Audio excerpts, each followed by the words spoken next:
Hello, it's Andy, and today I'm going to be talking about the English longbow that I am in the process of shaping and manufacturing. It's not been forgotten, it has been put away, and that is to, should we say, artificially aid the drying process.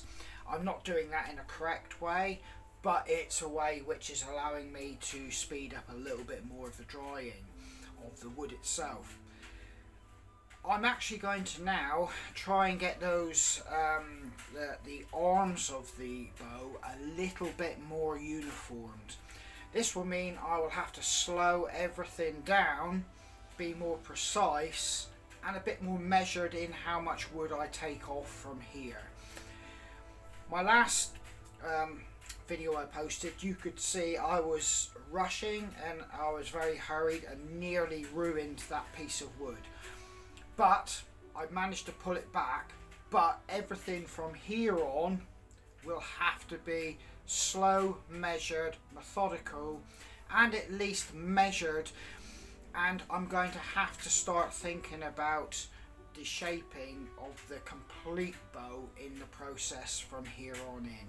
So I'll take you and I'll show you exactly where the bow is, how it's been dried, and we'll have a quick look at it before I crack on and start some more shaping.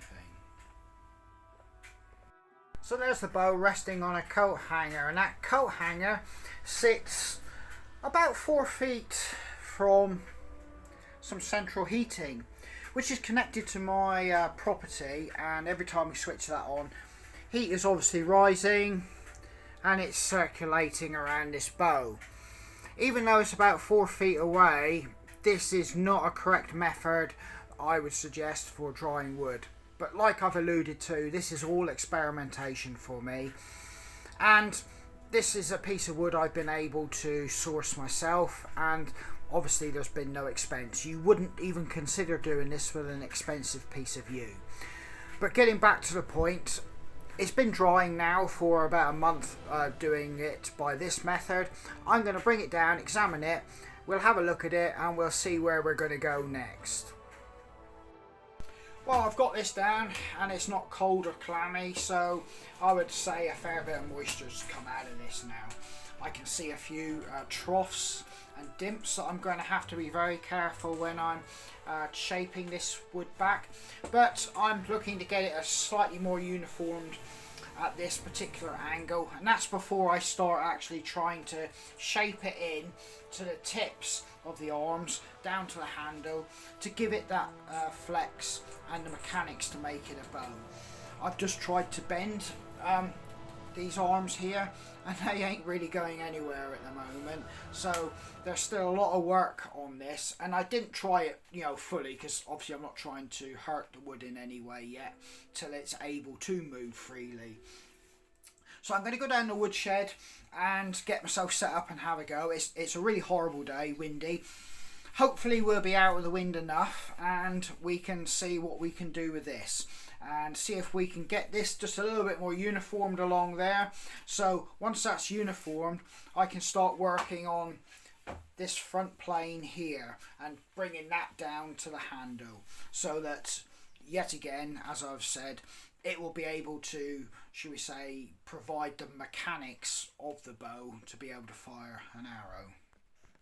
So tools for today is a small rasp, a larger sized rasp, block plane, a ruler so I can have a little bit of an understanding of where I'm going with pits, dimps, and on top of that the actual thicknesses overall.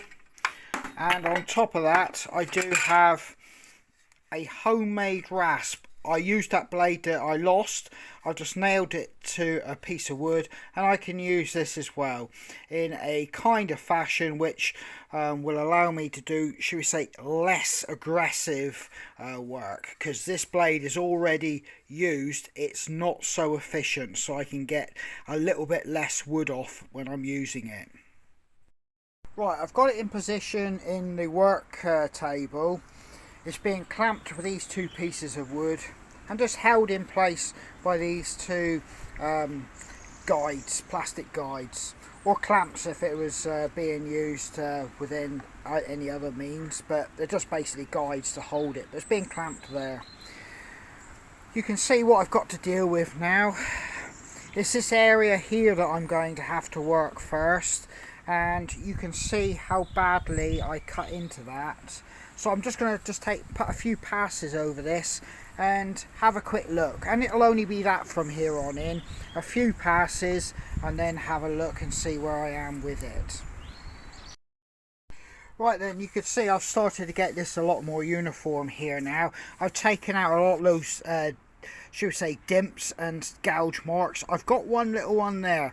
Now I'll come back to that later. I'm just going to get the rough shape back in line on all the other surfaces. I've got the underside of this one to do, and I've got the two up here to do. Once I've got them back to this, all three of the other ones back to this condition, I'll then start having a look at it, and I'm going to start then to refine these arms back to something that would resemble a kind of uniformed look. Once I'm happy with that, I can then start on bringing this back in line with the handle back here, and basically bringing it from, I'm going to go with probably 3/4 of an inch there, and gradually taper it back to the handle. So I'm going to see, but before I get those measurements and have a look and see what I think, I've still got to do the other legs. So I'm going to crack on with that. Now, one thing I can say without any shadow of a doubt, it's easier if you've got some form of ability to clamp your wood, your stave while you're working it. Because I have this workbench, I'm able to adapt it, as you've seen, with those two pegs at the front, which is allowing me to gain some control over the passes I make over the wood. Without the ability to do that, it becomes a lot harder. So if you can always find some method to clamp your stave while you're working it, it will be easier and probably be faster at getting the results you want. If you don't, you can do this totally without any method of holding it or clamping it other than yourself. You can do it, but it just becomes, you know, a whole different ball game of enjoyment and easiness, shall I say, if there is something holding the wood while you work it. So I'm going to run a few passes over this, and as I've said before, I'm using this one that I've manufactured myself, and it does very well for taking small bits of wood off, because obviously this is a half-worn blade. So basically I've got my foot on the bench here, and as you can see, I'm just passing over, and it's taking very small bits off. Now I'm working the bits I know here by eye, which are the worst. Once I want to refine it, I will go back to using the standard grasp. Obviously what I've done here, you have to be careful of your hands and fingers, because obviously this is basically just something I've hashed up together to do the job. And like I said, I'm just using my eye at this point,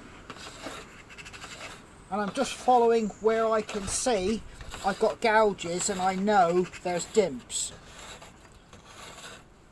And this is because I'm just trying to filter those out of the wood before I start taking big, long, direct movements down, and that will pass over the top. So I'm just trying to take some of the hills and valleys out, and then I shall get back to using a more traditional length motion all the way along the wood. What you can see there now is I'm starting to get that nice flat plane, which I could have achieved if I was more careful in the beginning process a bit earlier, but I've been able to pull it back. Now there's a few little rough patches, but they will sand out when the time comes for finishing up. But as with everything woodwork, the less, shall we say, aggressive marks you make in a piece of wood, the less finishing you have afterwards. So a little bit of care can avoid a lot of issues further down the line. But what I've been doing is, after you saw that first bit of rasping I was taking off just a minute ago, you taking out the valleys and the dips, you get your longer rasp, which you can then apply in a more even manner across the whole length of the wood. So what you're doing is then just gently pushing through in one nice fluid motion, and what you're doing there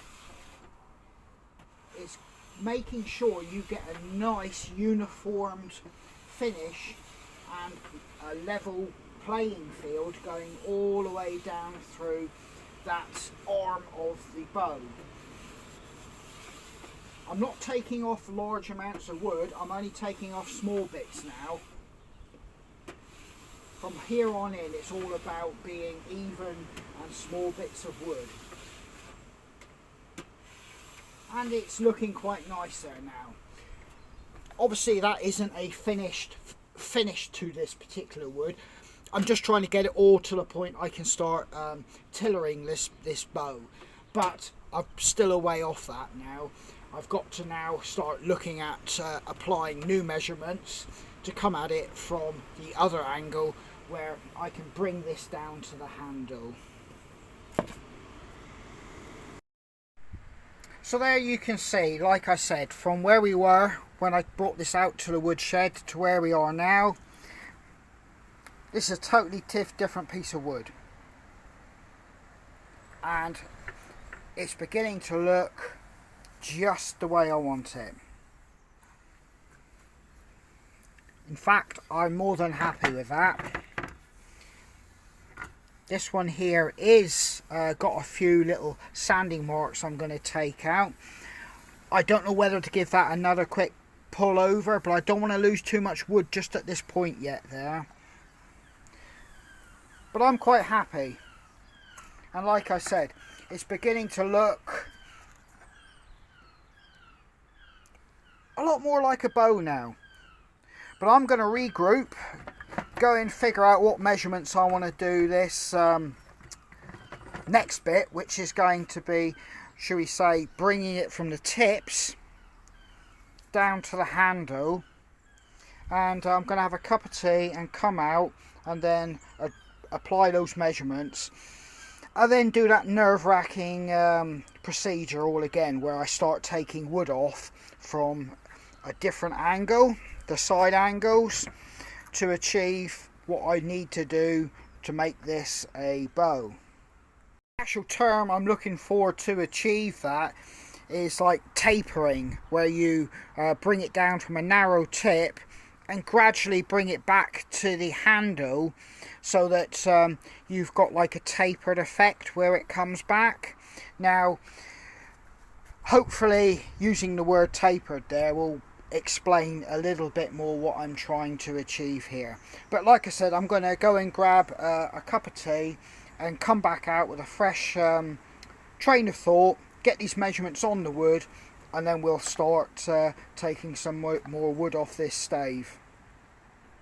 Right then, this is the line that I'm going to follow, the black one, and anything above that black line is waste wood, which is going to be removed.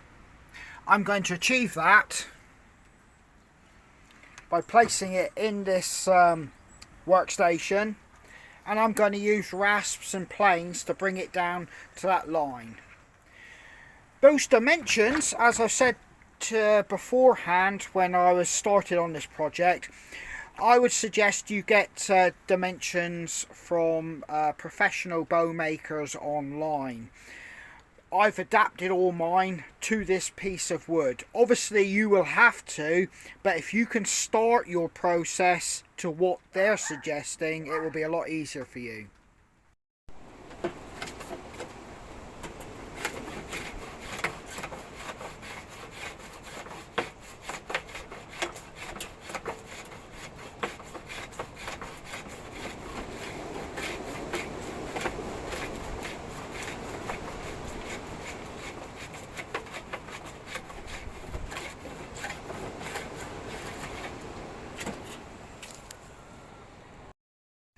As you can see, I've got something that's now beginning to start to resemble the shape of a bow. It's a long way off yet, but I'm starting to get some dimensions together which I can now start to see a bow come from. This piece of wood, I've got to round the corners off. I'm going to start taking a little bit more of the actual line that I was trying to follow and do it by eye now. And then it's really kind of getting everything to match up and look symmetrical so I can start the tillering process to give me the fairest and best chance to get this bow working to its full potential. So I'm going to crack on with that now. Right, this is starting to actually get there now. I'm going to go get a draw knife and run up and down and clean this up, and that will be it now till I tiller it. I'm just going to clean it all up now and get it ready for tillering. This obviously isn't the finished article, because obviously even if it survives tillering and it doesn't snap and I get it to become a usable bow, I've still got the finishing process to do then. So yeah, I'm pleased so far. It is a lot of mess. I'm literally covered. There's loads of it everywhere. But yeah, I'm going to get a knife and I'm just going to gently run it up and down just to clean out some of the processing marks. So I'm going to get that done in a minute now. I'm back in the workshop. The messy side of it's all done really now. But I've discovered that one of the arms to the bow has got a slight kink in it. So if I was to test it by stringing it, what would happen is it would probably pull to one side where it's kinked. That would ultimately lead to the bow to fail.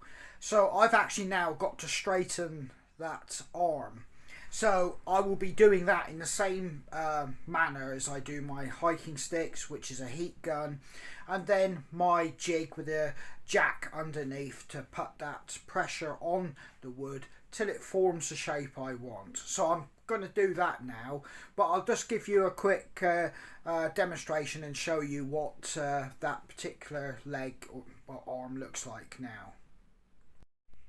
So this is the actual bow shape that I've created. Obviously when I pull it down you can see the traditional half moon of the shape there, but if I turn it around on that carpet you can see where it should be directly straight up, you can see it kinks out, and I've got to get that kink out so that that top bit of the arm actually is parallel with the handle bit of the bow.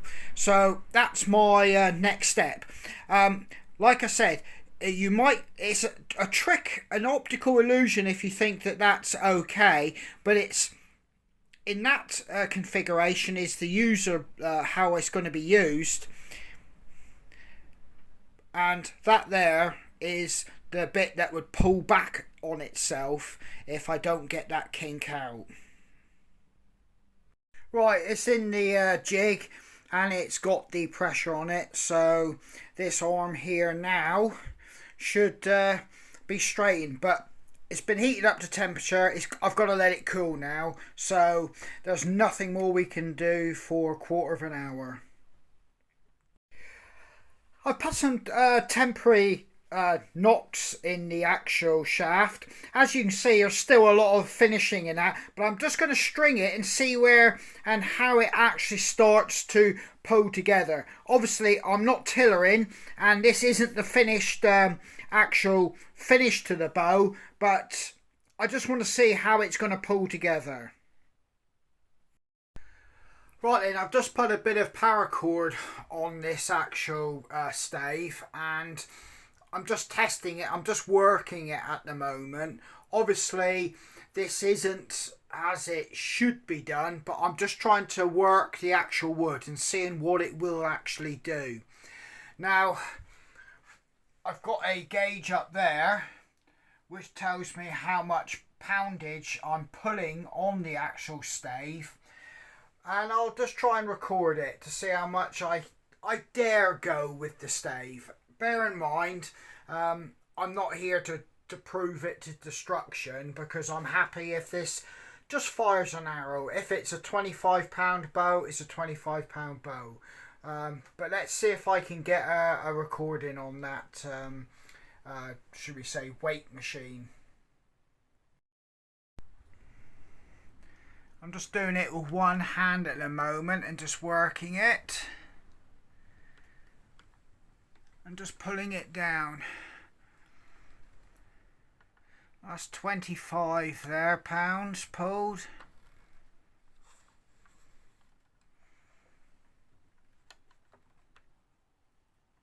There, coming around a bit more.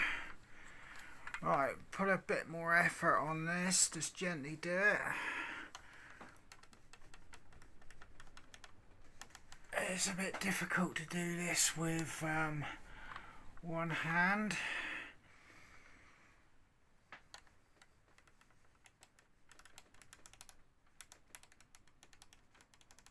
Ah, oh, Jesus. Oh. Right there, I've just took this down to sort of like let you see what it's potentially pulling. It got around to about here, which would be roughly about, I'd say £65 I probably managed to pull there. And that's not very, scientific at the moment, but this is just to give it its first flex. Right, I'm going to call this a day because obviously it's getting late, and I'm going to let that wood rest. Right, as you can see, I haven't got it set at a proper, should we say, string tension. So it was straight from just pulling at this sort of like setup.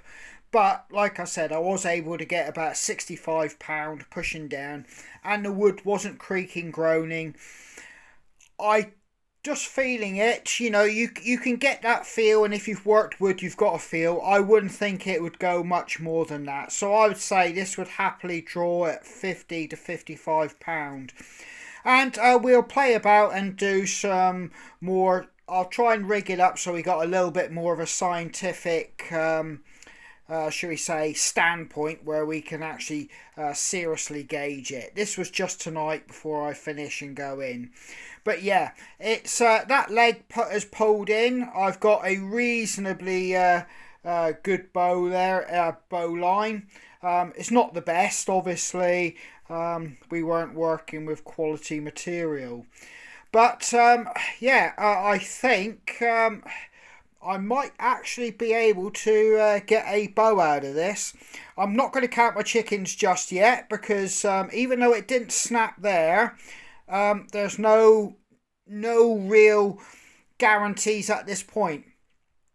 I've still got the tiller in to do, but it doesn't look like I've got some real serious work to do with those legs, which is surprising me, but I'm pretty glad of that. But we will get it on the tiller, give it a go, and see where we go from there. But this is pretty much going to leave this where it is now, and we'll come back, do the tiller in, and do the finishing up of it, and get some arrows through it, if it makes it that far, obviously. This is Andy from Folklore Hiking Sticks.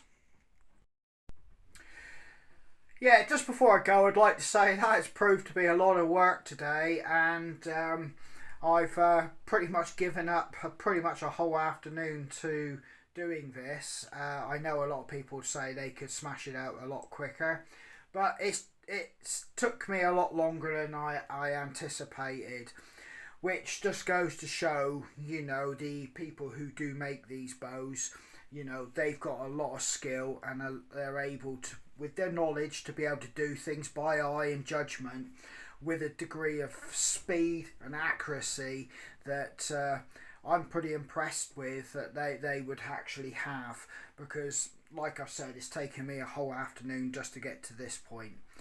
But it's been enjoyable, and I've enjoyed it, and just testing it on the actual weight machine there, I was kind of nervous that I was going to snap it, and that would have been game over there. There's nothing to say it won't fail yet, but I would suggest we're looking pretty hopeful for a lightweight bow anyway. I pushed it, like I said, to about 65. I would suggest it would be comfortable between 40, 45, and if it goes any further than that, I'll be more than happy. But we shall see when we start tillering. And yeah, like I just said just a minute ago, I'm going to call it a day and get indoors, because my wife's, shall we say, not that happy that I've been playing around with a piece of wood all day and not spent no time with her or the kids. So, okay, it's Folklore, Hiking Sticks, and it's Andy, and I'm going to sign out now.